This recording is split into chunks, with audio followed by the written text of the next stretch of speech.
MLB Talk, New York's #1 baseball podcast. Now here's your hosts, Chris Pizzaya and Rob Maraska. All right, welcome to our next live episode today. Thank you for joining us. We are NYMLB Talk. I'm Chris. That's Rob. And we're going to talk Yankees and Mets as usual. Remember, you can follow us at NYMLB Talk on Twitter/X. Also right here on YouTube. So hit that subscribe button for us. We've already got a whole bunch already. Got a bunch of views on our first video. So looking forward to this. So Rob, man, what's going on? Hey, Chris. Yeah, our first show, our first live show last week, we did not put out anything. No one knew it was coming on. We just did it as sort of practice. And we did get over 100 views, which is amazing for a show that no one knew was coming on. I mean, it did better than a lot of the other shows. It did better than other sports like wrestling and football and everything. So we did pretty well. And I just want to thank everybody out there who subscribed and who listened. Thanks a lot. It was a lot of fun last week. Yeah, definitely. And that's just, like a taste of what we've been doing every week now, since last year when we started in August, I think, or July, August. Yeah, in August we started. Yeah. Yep. So it's been a lot of fun, and we're just growing from here. We've had the guests. We're going to have more guests coming on. Got a little contest coming up soon as well. Actually, later on, Rob will mention it. But hey, let's get into some baseball talk. Rob, What about the Mets? They had a pretty good week, I think. Yeah, after a little hiccup where, they lost the series in Minnesota, the Mets came out and they swept the Cardinals at Citi Field. And let me tell you, now after we talked about it last week, Soto is starting to come around and Soto's starting to hit. And so is Francisco Lindor. And Alonso, it just keeps hitting. I mean, Alonso is just on fire. This guy, it's like two different guys. Last season, when he was, his walk year, to this season after signing a contract, it's the Pete Alonso of old, but even better. He's tearing everything on fire. So for everyone out there, Chris, who was saying that Soto misses the Yankees, he misses Judge, which of course anybody would miss Judge behind him. Yeah. But he has right now one of the hottest hitters in Major League Baseball. Up. He's not. Listen, right now they're not pitching. They're not pitching around Soto to get to Alonso. Am I right? Yeah, exactly. And now, can you imagine, if he's hitting, and now Vientos looked like he's starting to come around as well, right? Yes, he is. Him too. He's starting. Imagine if that lineup just gets deeper and deeper, and then you're talking about if any of the other guys start hitting towards the bottom of the lineup, forget it. This is going to be one of the better lineups in the league. Yeah, it is, and we knew Soto was going to start hitting. All his stuff on social media where he regrets signing, and we joked about it last week. He's not regretting signing. It's it just was a matter of time.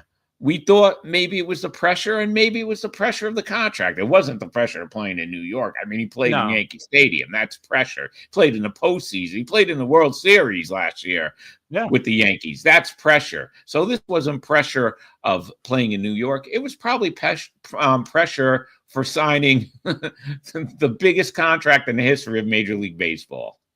Exactly. And that's, that's human nature, right? You sign a contract. Now you want to prove that, this is what I'm worth. I got to prove that this contract, I'm worth it all and all that.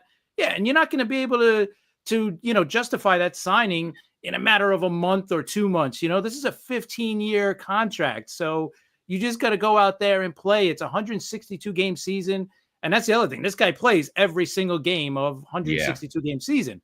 So you just got to go out there and play. You're not going to hit a home run and people, you're not going to have a great game.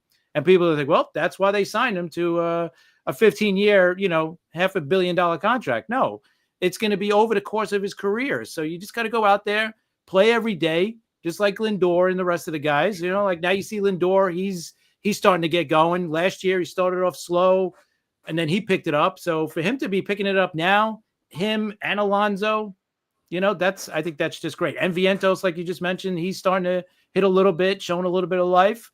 I mean, with the pitching, the way that they've been pitching, this is going to be a really good team. Well, this is a really good team.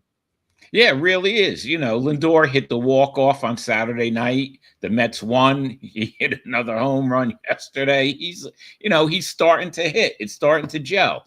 And Right. Vientos is hitting. Once Lindor, Vientos, Alonso, and Soto, when they hit together, forget it. That's one dangerous lineup. And we're not even talking about Nimmo. So that's a dangerous lineup. But, you know, we know the pitching has been lights out. Senga's been great. You know, yesterday Holmes pitched a pretty good game. You know, the pitching, we know what's going to happen. They're going to go. There's probably going to be a slump here and there. The bullpen has been great, and you know, for 162 games, you know, no bullpen's going to keep that up as consistently, but right now it's working, and that's what's kept the Mets in first place. The Mets, you know, right now the Mets are 15-7. Who thought they were going to be this good this early? Yeah, no, I agree. I think it's awesome. I watched a little bit with Holmes pitching. I think it's amazing that he's pitching as well as he is right now because, you know, Yankee fans, we've seen a little bit of that as a reliever, but then we've seen him, you know, totally implode as well. So maybe, you know what, maybe starting pitching is his thing. Maybe this is better for him. Maybe it was too much pressure on him to be a closer coming in the ninth inning in a tight situation. Maybe that was a little too much for him. I don't know. But right now it looks like he's pitching okay as a starting pitcher. And you know what? You don't need him. Well, now you need him to be a little bit better because of Manaea being out. But you know what? Once Manaea comes back, I mean, what does Holmes have to be? A number 4 starter? And if you get this for the whole season from him, I think that was a great signing for the Mets. Yeah, like you said, maybe he just needed to become a starting pitcher. The pressure on him in the Bronx was crazy. Being a closer, it was just crazy. And you saw, you know, he drove you crazy last year, right? Yeah. Up until the postseason anyway. And now he looks, I don't know, to me, because I did watch him last year too. He just looks a little more confident and relaxed to me. Yeah. Oh, absolutely. I think it's like night and day compared to what we've seen in the past. I know. And with him being a closer, like we've seen him be like an unhittable guy in the bullpen coming in. But then we've also seen him walk a bunch of guys and not be able to strike a guy out and all that. But it's pretty cool to see for you guys to see Holmes become this kind of a pitcher. I mean, it's frustrating as Yankee fans because we had this guy, you know, pitching this well for some point of his career as a Yankee. And, you know, why didn't the Yankees think about making him a starter, especially, but, you know, we thought we had a nice deep rotation coming into the season.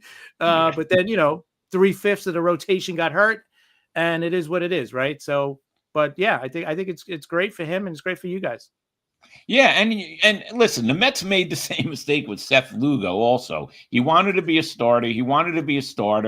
The Mets wouldn't let him be a starter. He went to Kansas City last year, and we know what kind of year he had last year. So sometimes guys can't handle, I guess, being a relief pitcher, and they feel more comfortable being a starter, and they want to be a starter. So if this works out all year, yes, that was a great signing for the Mets. Yeah. Definitely. Well, what do you think happened in Minnesota, losing 2 out of 3? Do you think it was the weather had something to do with that? Like, because that was awful, that weather. Again, we talked about the, you know, stadiums needing some kind of roof and everything. And Minnesota is like probably the most obvious example because that stadium is not that old. And they used to have a dome, right? And then they built this. It's a nice looking stadium. It's not ugly at all. I think it's one of the better looking stadiums out there, but put a dome, you know, put some kind of a roof on that. I know. We talked about this last week, and I'm with you. In the Northeast, they need domes. It's ridiculous for the players. Really, when it's cold like that, these guys could get injured. You have to think about Yeah. that too. The cold, we've seen it ruin some careers. So I'm all for domes, retractable domes. I don't want, just a dome because, when it's nice outside, you want that roof to open up and you want it to feel like a baseball game. But when it's freezing, like in Minnesota, and I don't want to make excuses because both teams played in the same weather. It's just, it might have been the weather. It might have been, Soto had a lot of problems, before this series, let's face it, before the Cardinals series. So that had something else to do with it. The Mets just, they played a little sloppy in Minnesota. So was it the cold weather? Listen, it could have been. When these guys have to wear the hoodie uniforms, Yeah. it's cold. When Lindor goes out with one of those like the quarterbacks have, where you put your hands in. What are those things called? The heating things. Oh yeah. Yeah. Like how do you even play shortstop with that big thing on? I don't know. But when players have to wear, yeah, and the masks and everything. Listen, that's not it's not baseball weather. That's football weather. So It could have been whatever. It could have been just a hiccup. It could have been, listen, they had to fly to Sacramento, and instead of playing a bunch of, this is another thing with the schedule. Instead of going out to California and playing the Dodgers and the Giants and the Padres, they had to fly back. Right, one series. One series. So that was really stupid. And I think it's just because of this, play every team thing and, and the way the schedules are. But that was just stupid. You had to fly to California, and then you had to fly back to New York, to Minnesota, and then after that, come back to New York. So it was, that's tough traveling. Yeah, no, I agree. I'm not a fan. I always say they should start the season at all of these warmer areas, right? The first couple of weeks should be out west or should be down south, Houston, Florida. All those games should be down there in the first couple of weeks of April, at least.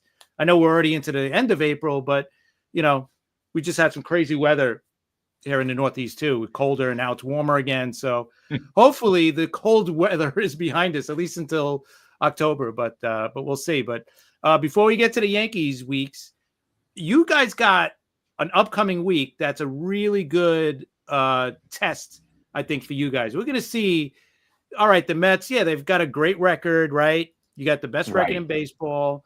But, you just beat St. Louis 4 straight. You beat the A's. You beat Miami. I think we mentioned that a little bit. This week, now you got the 3 games against the Phillies, and then you got to go to Washington, which is not going to be an easy four-game series. What do you think of this upcoming week for you guys? Well, I can't wait to see the Phillies, to tell you the truth. I want to see what happens. Let's face it, the Phillies were in shock in the postseason last year when the Mets beat them. The Mets, not only did the Mets beat them, let's face it, the Mets destroyed them. They looked horrible. So it's going to be fun to watch, and we have to see the reactions. But Philadelphia is Philadelphia. Philadelphia is a great team, great hitting team. So I really think it's going to be fun, and I can't wait to watch that tonight. I really can't wait until that game starts. Washington's going to be tough. They have a tough young team, and they're going to finish.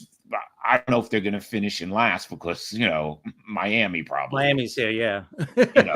Let's face it, but. I don't think Washington's going to be in the fight. It's going to be the Mets, Phillies, and let's see what happens with the Braves. But I'm looking forward to seeing the Mets play the Phillies. It's going to be good. I want to see how the Mets handle the Phillies because the Mets, I have to admit too, the Mets have had a pretty easy schedule so far. Yeah, but you know what? They're taking advantage of it, and that's important.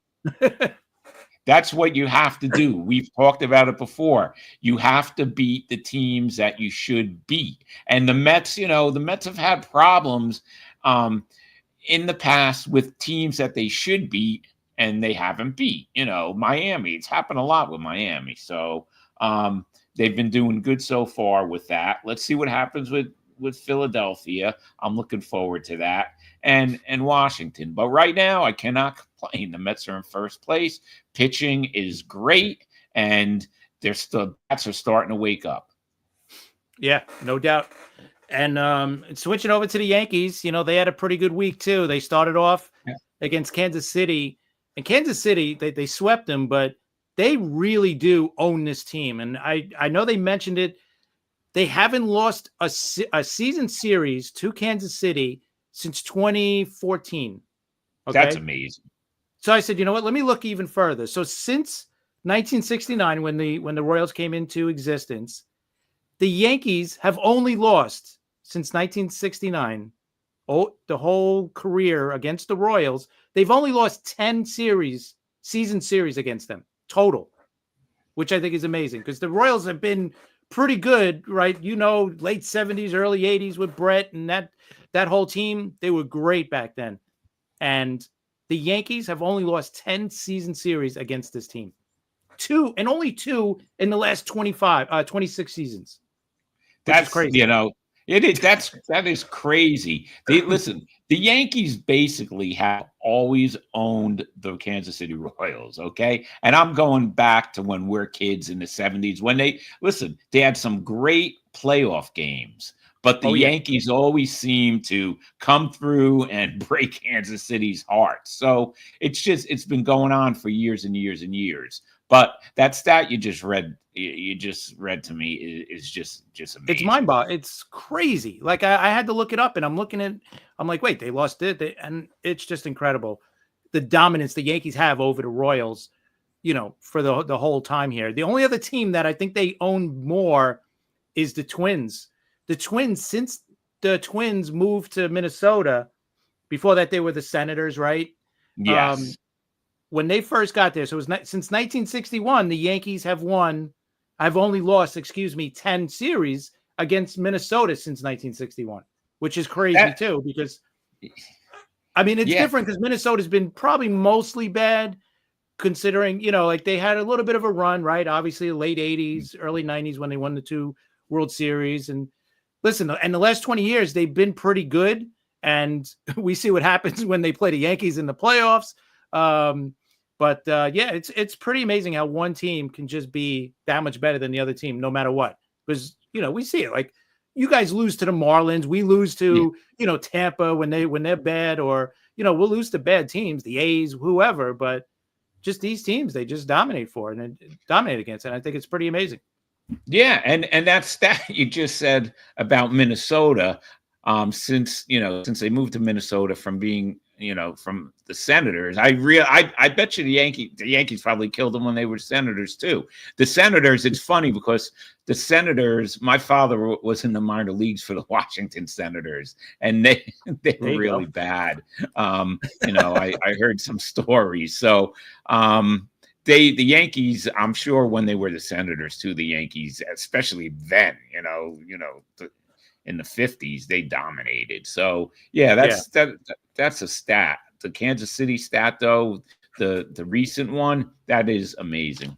Yeah, just 2 series in the last 26 seasons, the Royals have beaten the Yankees in a season series. They've tied a few times, but they have not beaten. They've only beaten them twice in the last 26 years, which is nuts. Season series, not just games. You know what I'm talking about. Yeah, for the whole season.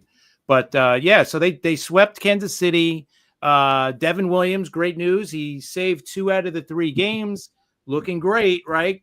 We go down to Tampa. Now, listen, going to Tampa is usually a house of horrors going to that dome down there in Tampa. But because of the bad storm, the roof blew out, whatever, and we know what happened. Now the Rays are playing at George Steinbrenner Field where the Yankees play their spring training games.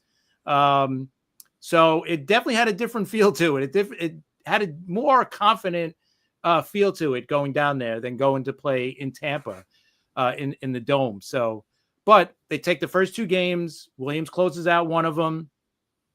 Weaver closes out the second game, the 1-0 game. Great pitching. Rodon finally steps up this year, right? We need him for the rest of the year like this. Would be awesome. And then the third game, we had the lead. I think it was 6-4 going into the 9th inning. And they bring in Williams to kind of shut the door, and not a save situation, but he ends up giving up 4 runs, blows the save. And we end up losing in extra innings. Gomez gives up a 2-run homer. And then yesterday's game, Fried, great pitching again. He's pitching like an ace.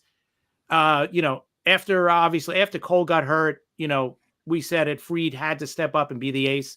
And so far, without a doubt, he's been the ace in this team. He's a guy that you could count on, just like with Cole, just like what you guys were saying, to come in. If you guys have a 2-game losing streak or something, he's going to come in and pitch great and kind of shut that down, right? So he pitched great. The no-hitter, he had a no-hitter going into the 7th inning. The one play everybody's talking about where they changed it from an error to a hit.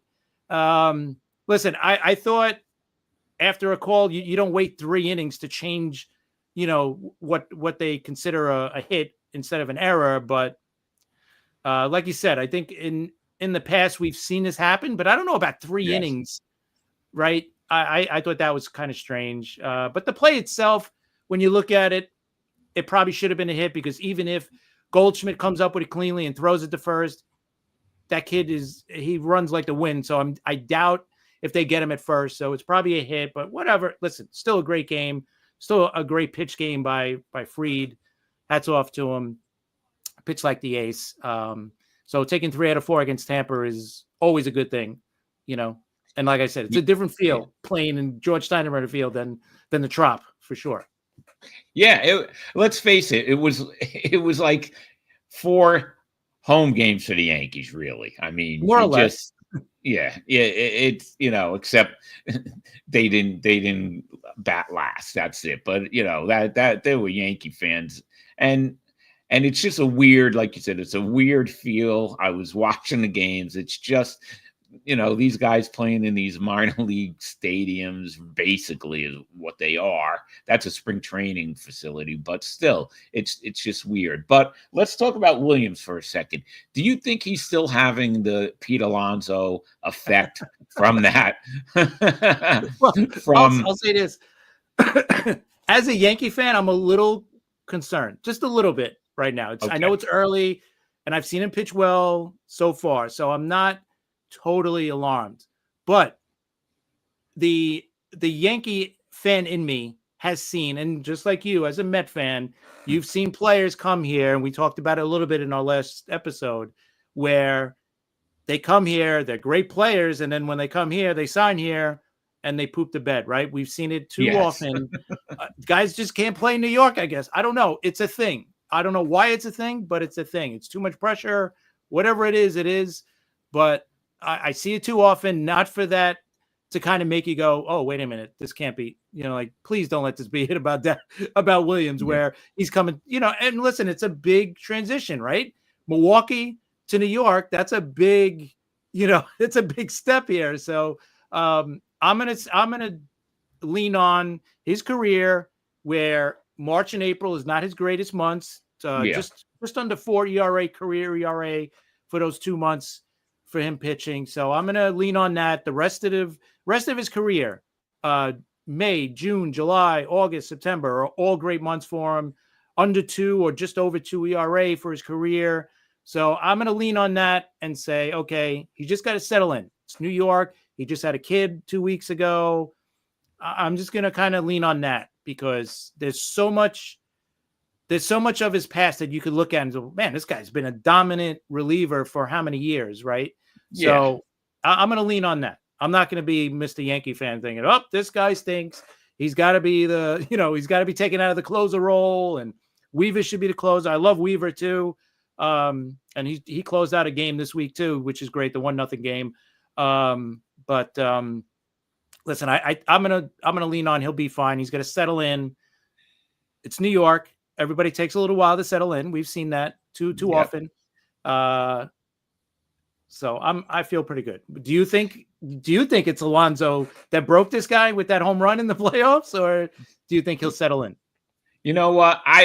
It's too early to tell. It's April. He probably will settle in.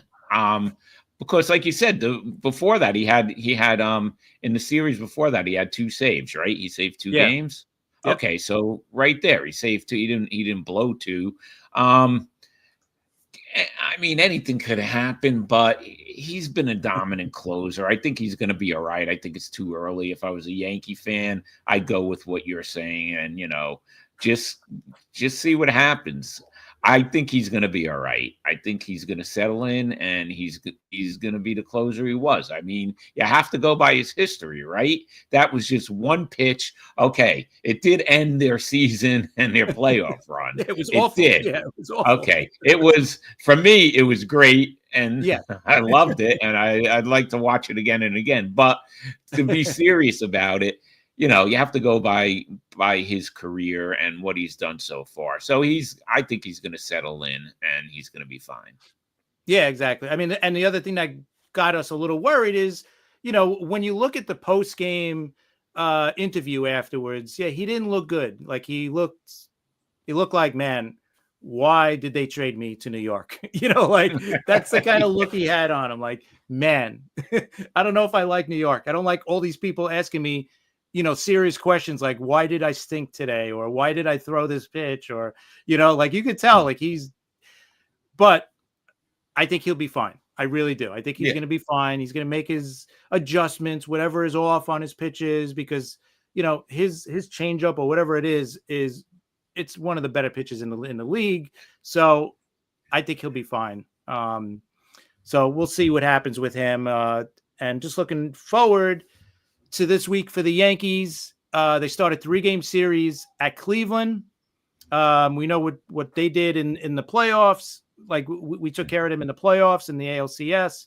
The one thing with Cleveland, and I don't know if not a lot of people are talking about it. Like we're talking about Williams having a bad start.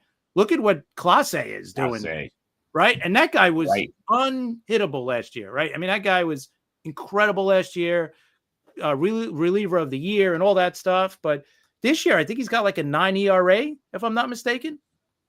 Yeah, it's up there. He's looked horrible. It's like night and day. I just can't believe it. He was lights out last year. I mean, watching that guy close was amazing. And now, but it happens. It happens year for year. It's not. I'm not shocked about it because it happens. It happens a lot. But really, he's had a very bad April. Yeah, right now he's got a 7.84 ERA. He is 3-0. He's got a negative 0.5 WAR right now. Not doing well, but listen, Clase again. He's another one. Last few years has been that he's led the league in saves the last 3 years: 47, 44, and 42. So. Listen, this guy's going to turn it around. Hopefully it's not this series. Hopefully we don't even have to worry about him pitching it all in these 3 games. But listen, for me, the Yankees are easily, to me, the better team here. They should go into Cleveland, easily win the series, take 2 out of 3, in my opinion. But we'll see what happens.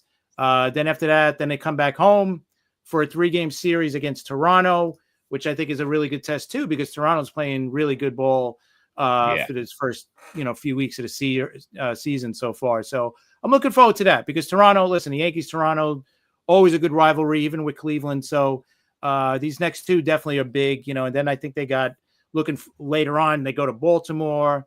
So, and, Baltimore is playing really bad. I mean, we could talk about them too, but but I'm looking forward to it. I think both our teams, we both got interesting weeks coming up, right? We both got pretty good, tough series, but definitely winnable for sure. So I'm looking forward to it. Yeah, I am too. And, the Yankees, let's talk about Toronto real quick. After the Mets swept Toronto, they have turned it around. What do you think? What do you think happened? Do you think that was one of the reasons, or what do you think happened with Toronto? You know what? I think their bats just kind of woke up. I think their bats started to hit. Right. The first those 3 games against the Mets, if I'm not mistaken, they didn't score many runs against you guys, right? No, they didn't. They didn't. Yeah, against you guys, they scored 0, 2, and 1. So they scored 3 runs in 3 games. To me, it's their offense that has finally woken up because their pitching is pretty solid. When you look at the Blue Jays pitching, it's not bad. You got Berrios, Gausman, Bassett, Francis, and Lucas as their starting pitchers. And that's a pretty good starting 5 right there. Really good bullpen. You got Hoffman as the closer now. You know him from Philly, right? They got Yimi Garcia, who's pitching really well for them. So, they got Chad Green, former Yankee, still there. Yep. Scherzer, but he's hurt, but we know with that, he's 40 years old. So who knows what you're going to get out of him. But I just think, their offense is going to score runs, right? Guerrero's there. Bichette's starting off great. They got Jimenez from Cleveland. They signed Santander. There's an offense that's going to score. So I think that's once that gets going. Yeah. And they got a pretty solid rotation. So I think they're a good team. And they're just playing in a tough division. Do you think by Vlad signing, do you think that also has something to do with it? Like now he's relaxed. Everyone knows he's going to be there forever. And, because I have a feeling that being, now him leaving is off the table. I think that also has something to do with it. That's just my feelings. Oh yeah, I agree. I totally agree. I think if they didn't sign the contract, that would have been, looming over them the whole season, right? Up until the trade deadline, because if you don't get that signed, no matter what position they're in at the trade deadline or getting up to the trade deadline, that would have been up there because it's like, okay, we couldn't sign him before. What makes us, so confident that we're going to sign him when other big market teams are going to be out there looking to sign this guy, right? So, it definitely would have been a question that he would have to answer the whole season, no matter what his answer would have been. Like, we're not talking about it until then. He would have had to answer it, until the trade deadline comes up. Are you guys going to sign? Do you want out? Does this mean you don't want to be here? All that stuff. So I think you're right. I think that was a key part in this team starting to play better, because now it's like, okay, he signed. The only other guy you got to worry about now is Bichette. But obviously he's not the face of the franchise that Guerrero is, but he's been there a while, right? They drafted him and all that. So it'll be interesting to see if they could sign him too, because he's started off great. Maybe he says, you know what, I'm going to take this to free agency and I'll see what I could get, but I think, that made people relax a little bit. That wasn't hovering over them, over the team and everything. And I think moving on forward, they got a pretty solid team. So we'll see what they could do. Yeah, definitely going to be a great series against the Yankees. I think that's going to be like you said, I think both teams are going to play some good baseball this week and have some good games. Looking forward to both of them. Yeah, no, me too. And we've seen, actually, we could talk about this too. It looked like Berrios in their last series against Seattle, he was accusing, I think it was Cal Raleigh, of stealing signs when he was on second base.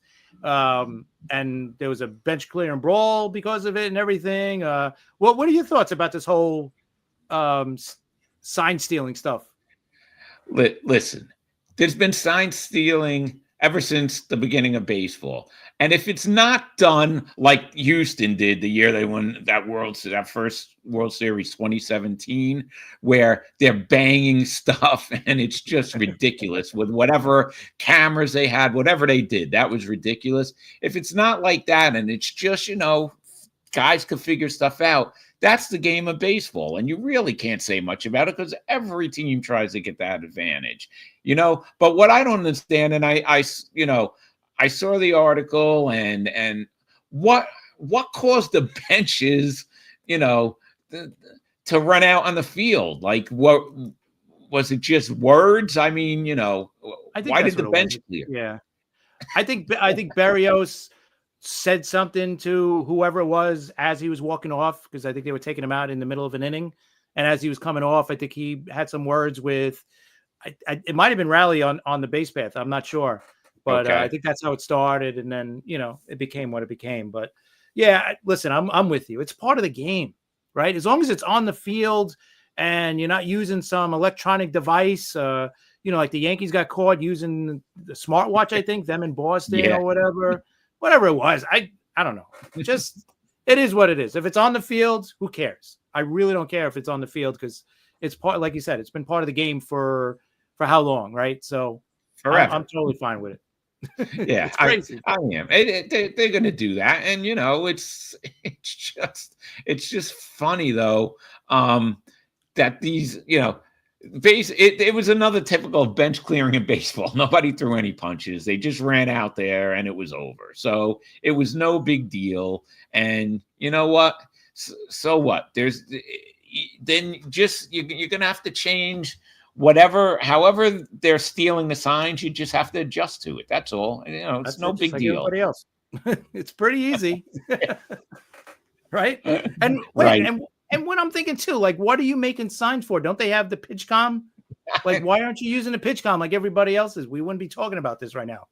Yeah, that's the pitch com too. That sometimes when it doesn't work or the crowd's too loud and they can't hear what's going on. It's like everything, technology is great, but sometimes it's just crazy. And it's, you're right, though. Why weren't they using that? I don't know. I don't know what was going on. But you know what? They're going to, from the beginning of baseball to the end of time, they're going to try to steal signs. That's it.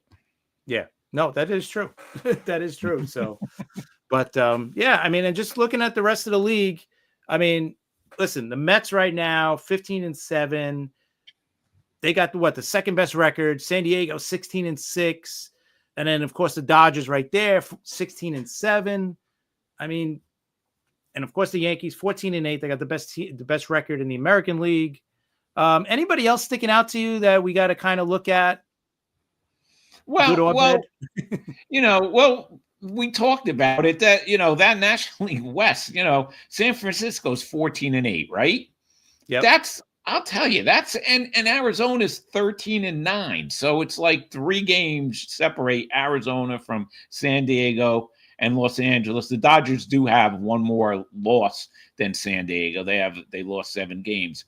But we said it last week, except for Colorado, that West is that's a beast. I thought it was going to be the National League East. I've said this again and again. That West is going to be tough. That's going to be some if the Giants, continue, because we didn't think the Giants were going to be this good this early. I didn't anyway. Yeah, no, I agree. And Colorado, they got 4 wins right now, 4-17. Even the White Sox got more wins than them, right? Which is pretty sad. But that's not good. I'm shocked. Not that I'm shocked that these 4 teams are still there, but Colorado being 4 wins. The other team, I think, the Braves, they swept. Who'd they beat? Was it the Twins? Who did they just beat? Yeah. Right? They beat the Twins. They swept. No, Yeah, they right. Swept. That was their last. Because they're starting to hit again. So so that listen, and you got Acuna coming back, and he made a little comment that I think we should talk about. Yeah, we definitely should. After Kelnick, after he hit a fly ball, he thought it was a home run, so he just kind of took his time, and then it obviously wasn't a home run, and then he got thrown out at second trying to make it into a double, right? And then after that play, nothing happened. He didn't get sat or anything like that. But Acuna tweeted out that he wishes things were what was his exact one? He said he said, well, basically, I'm paraphrasing that, if it was him, he would have been taken out of the game. That's what he said, basically. Right.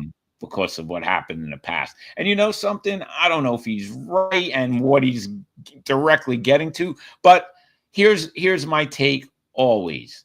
I think they should always run out to play. I don't care. The money these guys are making, just run. I don't care if you think it's going to be a home run. I don't care if you think it's an easy out. I think you should hustle. With the money you're getting paid, don't look like a lazy player, because anything could happen. There could be an error, and we know that. So to me, that's how I feel. So I'll always feel that way. And listen, Go ahead. Yeah, I'm sorry. No, I just want to say, and he should be called out for that. That's all. Right. And you know what? And Acuna might be right because they did sit him after he did the exact same thing, right? He hit a fly ball. He didn't run it out, whatever. And because he thought it was a home run. And then they sat him after that. So listen, if you do it for one, you should do it for the other. But I also understand it from the Braves' point of view too, because listen, if I'm going to make a statement, if I'm going to put my foot down and I'm going to show it, I'll do it to the superstar on the team to think, oh, if the superstar ain't getting away with it, then, Joe Schmo ain't getting away with it either. Or, you know what I mean? Or somebody like Kelnick is not going to get away with it. So, but he did. Yeah, but he did get away. Exactly. So, so it doesn't make any sense. And the Braves are, they're a pretty strict team. We talk about the Yankees, remember with the facial policy, the facial hair, right? The facial hair policy and all that, the long hair. The Braves are pretty strict on stuff too. You know what I mean? Like they don't like, I remember watching an interview with Freddie Freeman, and he said, he goes, you can't wear your sunglasses over the logo on your hat. Yeah. You're not allowed to do that. You're not allowed to put the hat backwards. And there's a certain way, like, okay, so they're pretty strict. So I get it. And that's why it makes sense doing that to Acuna, but they should have did it to Kelnick too. Maybe the game was closer at the time and they didn't want to lose the player. I don't know. But so Acuna might have a point, but maybe don't say that on Twitter. You know what I mean? Like maybe say that to yourself or to the team itself. Right. And listen, I don't think they're going to trade the kid. He's one of the best players in the league. We've seen him when he's healthy. This kid, he's an MVP, right? I mean, what he did a couple of years ago when he was healthy, he was ridiculous. So, and who knows when he's going to be back? Maybe second half of the season, but I don't think they'll trade him. Maybe after the season, that's a possibility. That's a if he comes back healthy and has a big second half, maybe I could see them trading him if he still is not happy or whatever. But still, that's one of those things where you just kind of keep it to yourself and be like, oh, all right. They didn't sit him, but they sat me, and I did the same thing, like, why am I being treated differently? I'm the superstar here, But I think the Braves just handled that whole thing terribly. And, that, going forward, maybe they won't. But, I don't blame him for being pissed off, really. I don't. But like you said, maybe don't bring it up on X, because that's where all the trouble starts. When these guys, social media, but when they start posting stuff on X, that's when the trouble starts. And, it could blow out of hand and it could get a guy traded. It could. So keep it in the clubhouse like they used to do. Keep it in the clubhouse. This would never happen back in the day. Here I go, showing my age. But this wouldn't happen. It would happen in the clubhouse, and they would throw the reporters out of the clubhouse because they wanted to talk privately. So social media, these guys, they grew up with it. Remember, these ball players grew up with social media, so they're going to use it, and they're going to send out stupid messages once in a while. Yep. And I think it's crazy for any professional player, musician, all these people. I would not even have social media. It just, you don't gain anything from it, right? Like what is a baseball player gaining from social media? Just do your thing. You're going to get your sponsorships and all that stuff without it. So who cares? If you are who you are, you're going to get every dime that you deserve. So, I was going to say, what? No, with the Mets, I noticed you guys aren't playing the Braves till like June. Did you? Yeah, it's great. The schedule is crazy. Like I said, it is crazy. It's just a crazy schedule. But maybe, by then, maybe the Braves will be the Braves, and it'll be, a great series. I just want to mention something quick about what you said about why would they have Twitter? You're right. Could it be for an ego? Could it be that they want to, engage with fans? I don't know. But I remember that Stroman used to fight with people and block people like crazy on Twitter, right? You remember that? All the time. So you're right. I don't know. Maybe they're on the road a lot, right? And, they spend time in their hotel rooms. So who knows? Hey, Joe Dell, thanks for watching, by the way. Yes, our biggest fan, and he's also the guy that makes our intro music and our outro music, by the way. So yeah, we really appreciate him. And his other comment is that social media probably won't affect a paycheck. Well, yeah, probably won't. That's true. But why bother, especially during the season? it's not don't worth know. it. Even if it does, how much is it gonna boost you up because you have, 1 million followers or 2 million, whatever. Like if you're that active on social media, like how much are we talking about here? If you're that good, who cares? Right? Yeah, I agree with you. I agree with you. So that's about it going through the league. What else you got, Rob? That's about it. Like I said, I'm looking forward to both the Mets and the Yankees series, coming up. I can't wait to see the Mets play the Phillies. It's going to be good. But also, we're going to have our first contest. We're going to try a little contest now, and we will get, we'll get other cards. But right now, I have a card for Met fans. Let me see. Okay, it's a Topps 1 2025 card. It's Jeff McNeil's card. I don't know if you can see it because of the background. There it is. We're going to give this away. And for the Yankees, I know Rizzo, he's not there, but Topps printed the 2025 Anthony Rizzo card. So I'm going to give one away to a Met fan, one to a Yankee fan. But to win a card, you have to, first of all, you have to be subscribed to us on Twitter, on YouTube. YouTube. Okay, so you have to be a subscriber, and if you want the Mets card, just type in the comments. We need comments. Let's go Mets. And if you want the Yankees card, let's go Yankees. I could have went with other stuff, and next time I will, but we'll keep it cool with those two sayings. Yeah, we'll keep it simple for now. Yeah, simple for now, since we're just civil. getting started. So we have our first contest, the Jeff McNeil or Anthony Rizzo card. So whichever one you want, just subscribe and, make a comment. Let's go Mets. Let's go Yankees. That's it. Simple enough. Cool. So I think that's the end of our show for this week. Thanks for coming on and hanging out with us, Joe. Thanks for the comments. Remember, just hit that subscribe button. If you're watching us on YouTube, hit that subscribe button.